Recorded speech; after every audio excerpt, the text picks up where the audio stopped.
Magandang balita ngayon. Ito yung malaking farm din to. Ayan.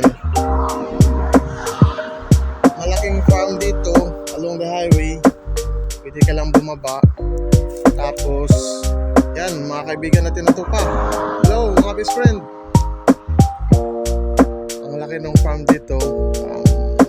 Tagtuyot kasi ngayon kasi sobrang lamig dito. Ayan.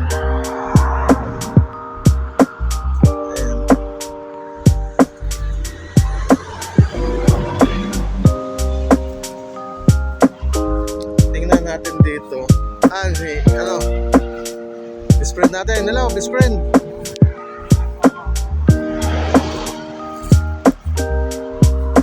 Dito, daming naghahanap ng trabaho as a fruit picker. Sa ngayon kasi wala pa tagtuyot na yun pero okay naman kung fruit picker ka dito. Ayan. Wala namang, hindi naman masyadong mabigat yung trabaho. Tagapulot ka lang ng mansanas, mga fruit. Ayan. Dito yan sa Blackbridge Street. Fine wines, grapes. May mga grapes, apple, strawberry. Halo na. Sama pa si kaibigan, mga tupa. Oy, kaibigan, kumusta kayo? Ganda dito.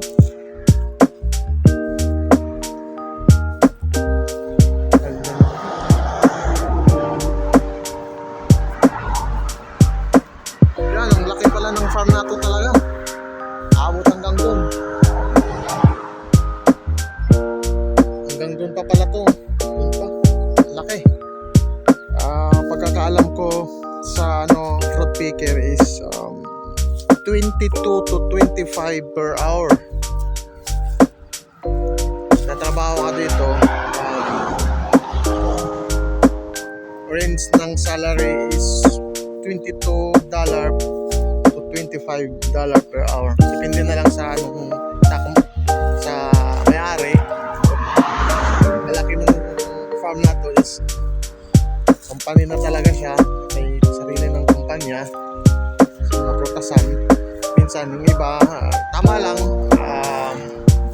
sarili lang nila yan, pero nag-hard sila ng mga fruit picker. Yung nga lang, kailangan nandito ka talaga sa New Zealand.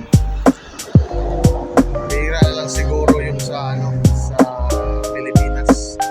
Kumukuha sila yung malalaki ng kumpanya. So, kaibigan natin ng mga tupa, sarap ng buhay nila. Kain-kain lang. Laki ng farm. So, sa susunod mga kaibigan, mga kapatid, tutor na naman kayo sa mga farm na baka may mag-hire ng mga farm. Yan. Batsi muna tayo. Along the highway lang tayo kapadaan laang.